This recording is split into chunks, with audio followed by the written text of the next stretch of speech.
90 రోజుల కోర్సు పూర్తి చేస్తే చాలు 100% ప్లేస్మెంట్ సపోర్ట్ తో సాఫ్ట్వేర్ జాబ్ మీ సొంతం. వెంటనే కోడ్ జ్ఞాన్ డెస్టినేషన్ ని సంప్రదించండి. నమస్తే సార్. మేడం నమస్తే. బిజినెస్ చేసే పీపుల్ దగ్గర కూర్చుంటే తెలియకుండానే కొన్ని పదాలు పుట్టుకొస్తూ ఉంటాయి. వాటికి అర్థాలు కూడా చాలా సందర్భాల్లో అర్థం కాదు. స్పెషల్లీ మీతో ట్రావెల్ అవుతున్నప్పుడు కానివ్వండి, కొన్ని నేను తెలుసుకోగలిగాను. ఈ మధ్య కాలంలో రిపీట్ వాల్యూ అని మీరు తీసుకున్న వర్క్షాప్స్ లో కానివ్వండి, ఈ మధ్య కాలంలో మెన్షన్ చేశారు. అసలు రిపీట్ వాల్యూ అంటే ఏంటి, అది ఒక బిజినెస్ చేసే పర్సన్ కి ఎంతవరకు అవసరం అంటారు, ఒకసారి దాని గురించి. Okay, very good. మీకు ప్రాక్టికల్గా ఒక ఎగ్జాంపుల్ చెప్తాను. మీరు ఒక బైక్ కొన్నారు అనుకోండి, ఈరోజు ఒక హోండా యాక్టివా బైక్ కొన్నారు అనుకోండి, దాన్ని ఎంతకాలం వాడతారు? యూజువల్గా ఒక 4 years 5 years. అంటే కొత్త బైక్ కొనాలి అంటే మళ్ళీ 5 years టైం పడుతుంది, అంతే తప్ప ఎవ్రీ ఇయర్ కొనరు, ఎవ్రీ మంత్ కూడా కొనం మనం. అంటే ఒక బైక్ కొంటే దాని రిపీట్ వాల్యూ 5 years.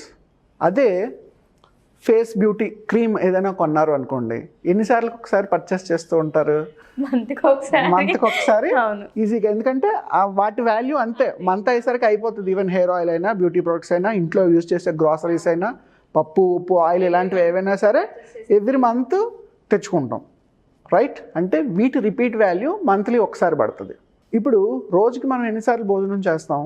2 సార్లు. 2 సార్లు యావరేజ్గా అనుకుంటే, మూడోసారి మరి ఐటీ వాళ్ళు అయితే ఇప్పుడు టైము పాడు లేకుండా ఎక్కువ సార్లు కూడా తినే అవకాశం. పోనీ ఎంత లేదని యావరేజ్గా 2 to 3 times. అంటే ఫుడ్ ప్రొడక్ట్స్కి రోజు 3 సార్లు రిపీట్ వాల్యూ ఉంటుంది. ఒక మిల్క్ ప్యాకెట్ తీసుకుంటే రోజుకి ఎన్నిసార్లు పర్చేస్ చేస్తాం? మార్నింగ్ ఒకసారి. అంటే ప్రతిరోజు 30 రోజులు రోజుకు ఒకసారి మిల్క్ ప్యాకెట్ కొంటాం. ఇప్పుడు చూడండి, మీకు ఈ 4 ఎగ్జాంపుల్స్ చెప్పడానికి రీజన్ ఏంటంటే, ఒక బిజినెస్ తాలూకా రిపీట్ వాల్యూ ఎంత తొందరగా ఉంటుంది. హోండా బైక్ మనం కొనుక్కుంటే అంటిల్ అండ్ అన్లెస్ మళ్ళీ 5 years ఏదైనా డ్యామేజ్ వస్తే తప్ప 5 to 10 years ఈజీగా ఒక బైక్ పనిచేస్తుంది. అంటే మళ్ళీ 10 years తర్వాత ఇంకో బైక్ కొంటాం. కానీ ఒక మిల్క్ ప్రొడక్ట్ ప్రతిరోజు కొంటాం. అంటే మీరు చేయబోయేటప్పుడు మీ బిజినెస్ని కస్టమరు ఎంత ఫ్రీక్వెంట్గా కొంటూ ఉంటారు అన్నది మనం ఐడెంటిఫై చేయగలిగితే మీ బిజినెస్కి అంత రిపీట్ వాల్యూ ఉందని అర్థం. ఇవాళ చూడండి, రీసెంట్గా నైకా కంపెనీ ఉంది. ఈ కాస్మెటిక్స్ బ్యూటీ ఇండస్ట్రీలో నైకా కంపెనీ రెవల్యూషన్. ఎందుకంటే లో కాస్ట్లో ఐటమ్స్ని తీసుకొచ్చి తొందరగా ఐపీఓకి వెళ్ళి ఎక్కువ సేల్స్ చేయగలుగుతున్నారు. ఎందుకంటే ఉమెన్ చాలా ఫ్రీక్వెంట్గా మేకప్ ఐటమ్స్ అన్నీ కొంటారు. నెలకు ఒకసారి అయిపోతుంది, మళ్ళీ నెల అయ్యేసరికి కొంటారు. ఇప్పుడు ఒక ప్రోడక్ట్ అమ్మేటప్పుడు ఒక 200 రూపాయలు మ్యానుఫ్యాక్చరింగ్ కాస్ట్, 200 రూపాయలకి అమ్ముతున్నారంటే 400 మార్జిన్ వస్తుంది. ఇండియాలో ఆ 400 ఎంతమందికి అమ్ముతున్నారు, ఎంత ఫ్రీక్వెంట్గా మళ్ళీ కొంటున్నారు? మళ్ళీ నెల అయ్యేసరికి అందరూ ఈ ప్రోడక్ట్ అన్నీ కొంటున్నారు. మరి అంతమంది కొంటున్నారంటే మీకు ప్రాఫిట్ ఎంత వచ్చినట్టు? ఇప్పుడు మనం కన్స్ట్రక్షన్ చేసామనుకోండి, కన్స్ట్రక్షన్ చేయాలంటే 2 ఏళ్ళు పడుతుంది. ఒక మనిషి ఒకసారి ఇల్లు కొనుక్కుంటే మళ్ళీ 25-30 ఏళ్ళ వరకు కొత్త ఇల్లు కొనండి. అంటే 30 ఏళ్ళు ఒక హౌస్కి రిపీట్ వాల్యూ. ఒక బైక్కి 5 years. ఒక కాస్మెటిక్ ప్రోడక్ట్కి ఎవ్రీ మంత్. మీల్స్ వచ్చేసరికి రోజుకి 2 times 3 times. మిల్క్ వచ్చేసరికి ప్రతి డే డైలీ నీడ్. మీరు చేయబోయే బిజినెస్ ఈ రిపీట్ వాల్యూలో ఏ సెగ్మెంట్లో ఉంది? గోల్డ్ చూడండి, కొంతమంది ఎవ్రీ ఇయర్ కొంటూనే ఉంటారు. ఎక్కువ మంది కొనుక్కుంటారు. మ్యారేజెస్ అయినా కొనుక్కుంటారు, బర్త్డేస్ అయినా కొనుక్కుంటారు, చిన్న ఫంక్షన్స్ అయినా కొనుక్కుంటారు, లేదా ఉన్న గోల్డ్నే కరిగించి మళ్ళీ కొత్త డిజైన్స్ చేయించుకుంటారు. గోల్డ్కి కూడా రిపీట్ వాల్యూ చాలా ఎక్కువ. ఇప్పుడు మనం ఇవాళ ఫర్నిచర్ కొన్నాం అనుకోండి, మహా అయితే ఒక 1 year 1.5 year ఇది డ్యామేజ్ అయిపోతే ఇది పక్కన పడేసి కొనుక్కుంటాం. అంటే మన ఆఫీస్లో ఫర్నిచర్ 1.5 yearకి కొంటాం, 1 year అనుకుందాం యావరేజ్గా. ఇది ఒక బిజినెస్కి ఉండే repeat value. Repeat value is nothing but ఒకసారి మన ప్రొడక్ట్ని కొన్న కస్టమరు మళ్ళీ ఎంత టైంలో మన ప్రోడక్ట్ని కొంటున్నాడు, దాన్ని బట్టి మనం ఒక ప్రోడక్ట్ని కస్టమర్కి ఎన్నిసార్లు అమ్మొచ్చు, ఆ ఎన్నిసార్లు అమ్మిన దాని నుంచి ఎంత ప్రాఫిట్ తీయొచ్చు అన్నదే ఒక బిజినెస్కి రిపీట్ వాల్యూ. ఒక సిగరెట్ ఉందనుకోండి, సిగరెట్ తాగేవాళ్ళు రోజుకి ఎన్నిసార్లు స్మోక్ చేస్తారు? యావరేజ్గా 3 సార్లు అనుకుందాం. పెట్లు కాల్చే వాళ్ళు ఉన్నారు. యావరేజ్గా రోజుకు 3 సార్లు సిగరెట్ కాలుస్తారు అనుకుంటే, ఒక ప్యాకెట్లో 10 cigarettes ఉంటాయి అనుకుంటే 2-3 days ఒక సిగరెట్ ప్యాకెట్ అయిపోతుంది. రోజుకు పెట్టి కాల్చే వాళ్ళు కూడా ఉన్నారులేండి. యావరేజ్గా లీస్ట్గా మాట్లాడదు. అంటే చూడండి, సిగరెట్ కంపెనీ ప్రతి 3 రోజులకి ఒక కస్టమర్కి ఒక సిగరెట్ ప్యాకెట్ సేల్ చేస్తుంది. ఇండియాలో ఎంతమంది ఫ్రీక్వెంట్గా దాన్ని కొంటారు? సో మీరు ఏ బిజినెస్ చేసినా రిపీట్ వాల్యూ అనేది ఉంటుంది. అది ఎంత ఫ్రీక్వెంట్గా ఉన్నది అన్న దాన్ని బట్టి మీ బిజినెస్ సేల్స్ అంత ఎక్కువ అవుతాయి.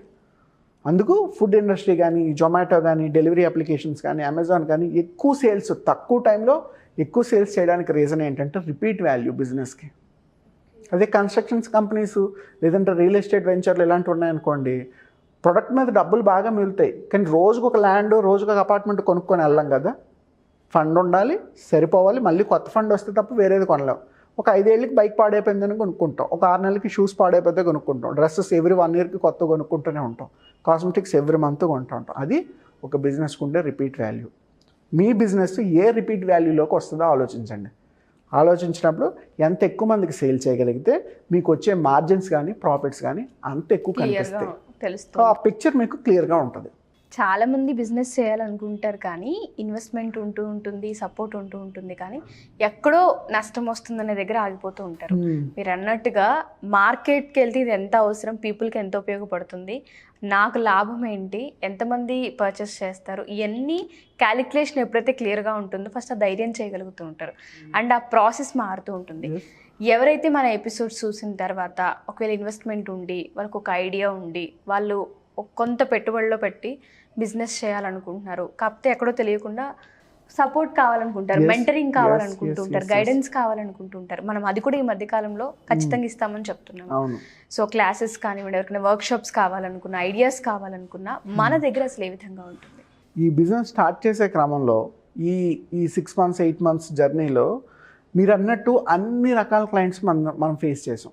అంటే చిన్న సెగ్మెంట్, ఒక 50,000 1,00,000 రూపాయల నుంచి 1-2 కోట్లు ఇన్వెస్ట్మెంట్ పెట్టగలిగినంత వరకు డిఫరెంట్ క్లయింట్స్ ఉన్నారు. ఇందులో నాకన్నా పెద్దవాళ్ళు, నాకన్నా బిజినెస్లో ఎక్స్పీరియన్స్ ఉన్నవాళ్ళు, నాకన్నా ఎక్కువ ఎక్స్ప్లోర్ చేసిన వాళ్ళు అందరూ ఉన్నారు. బట్ ఈవెన్తో ఒక నార్మల్ పర్సన్ అయిన నాలాంటి వాడి దగ్గరికి రావడానికి ఒక్క కారణం ఏంటి అంటే, ఒక్కొక్కసారి మీరు ఎంత ఎక్స్పర్ట్ అయినా ఎక్కడో దగ్గర మనం కొన్ని పాయింట్స్ మిస్ అవుతూ ఉంటాం. అది మన ఫ్రెండ్తోనే షేర్ చేసుకోవచ్చు, తెలిసిన బిజినెస్ పర్సన్ దగ్గర నుంచే మనం ఇన్పుట్స్ తీసుకోవచ్చు. బట్ మనం హోల్ అండ్ సోల్గా ఫుల్ లెంత్ ఈ బిజినెస్ కన్సల్టెన్సీలో ఉన్నాం కాబట్టి ఇన్ఫర్మేషన్ రిసోర్సెస్ కానీ, ఇన్వెస్ట్మెంట్స్ కానీ, లోన్స్ కానీ, లేదా పిక్చర్ రోడ్ మ్యాప్ని డిజైన్ చేయడంలో కానీ కొంత ఎక్స్పీరియన్స్ ఉంది కాబట్టి మనం ఇటువంటి ప్రాబ్లమ్స్ని కొంచెం ఈజీగా సాల్వ్ చేయగలం. అంటే నా అంతటి నేను మదన పడే కన్నా నా ఫ్రెండ్ని అడిగితే నాకు సలహా చెప్తాడు. ఆ సలహా అన్న కాన్సెప్ట్లో ఎవరైనా సరే మనల్ని కన్సల్ట్ అవ్వచ్చు. అయితే ఈ క్లయింట్స్ని మనం 3 typesలో డీల్ చేస్తాం. ఒకటి 1-on-1 కన్సల్టేషన్.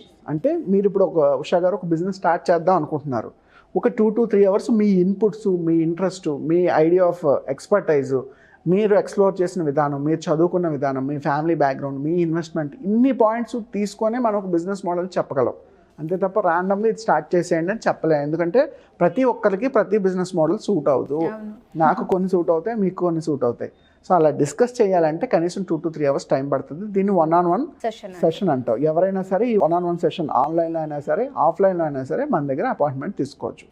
రెండోది వర్క్షాప్స్. అంటే నేను ఫ్యూచర్లో 6 months 1 yearలో బిజినెస్ స్టార్ట్ చేస్తాను, బట్ ఇప్పుడు క్రిస్ప్గా ఇన్ఫర్మేషన్ తెలుసుకుందాము అనుకుంటే ఎవరైనా ఒక మంత్లో ఒక 2 days ఆన్లైన్ ఆఫ్లైన్ 2 రకాల వర్క్షాప్స్ మనం కండక్ట్ చేస్తాం. ఇది 2 days ఉంటుంది వర్క్షాప్. సో ఎవరైనా సరే ఈ 2 days వర్క్షాప్ అటెండ్ అయితే ఈ బిజినెస్లో ఉండే ఒక 30-50 టాపిక్స్ మీకు చెప్పడం జరుగుతుంది.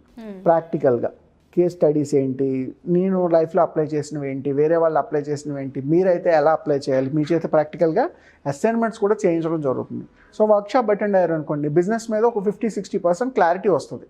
ఎగ్జిస్టింగ్ బిజినెస్లో అయినా, నువ్వు బిజినెస్లో అయినా సరే. సో ఎవరైనా సరే ఆ సర్వీస్ని కూడా చూస్ చేసుకోవచ్చు. మూడోది యాన్యువల్ మెంటరింగ్ సర్వీస్. అంటే ప్రతి మంత్ మీ బిజినెస్ని ట్రాక్ చేయడానికి ఒక పర్సన్ కావాలి. అప్పుడు ఏంటంటే మీరు ఎక్కడైనా డీవియేట్ అవుతున్నా, ఓవర్ స్పీడ్లో వెళ్తున్నా, లేదా రాంగ్ ట్రాక్లో వెళ్తున్నా, లేదా స్లోగా ఉన్నా సరే మీకు పుష్ చేయాలి. మంత్ అయ్యేసరికి నీ టార్గెట్స్ పెట్టాలి. ఈ వీక్లీ ఆ టార్గెట్ పెర్ఫార్మెన్స్ రివ్యూ చెక్ చేసుకోవాలి. ఎంప్లాయీస్ పెర్ఫార్మెన్స్ ఎలా ఉందో రివ్యూస్ చెక్ చేసుకోవాలి. As a person, as a business women లేదా బిజినెస్ పర్సన్గా మీకంటూ కొన్ని స్కిల్స్, ఎబిలిటీస్ ఉండాలి. ఇవన్నీ మానిటర్ చేయాలంటే ఎవ్రీ మంత్ మనం మెంటరింగ్ సెషన్స్ కూడా కండక్ట్ చేసాం అనుకోండి, ఒక 6 months 1 year ట్రాక్ చేస్తే సరిపోతుంది. అక్కడి నుంచి మీరు మీ బిజినెస్లో మళ్ళీ ఆ స్టేజ్గా మీరు స్ట్రీమ్ లైన్ అయిపోతారు. ఎందుకంటే ఎంత బాగా తెలిసిన పర్సన్ అయినా ఒక్కొక్కసారి బ్లాకేజ్ రావచ్చు.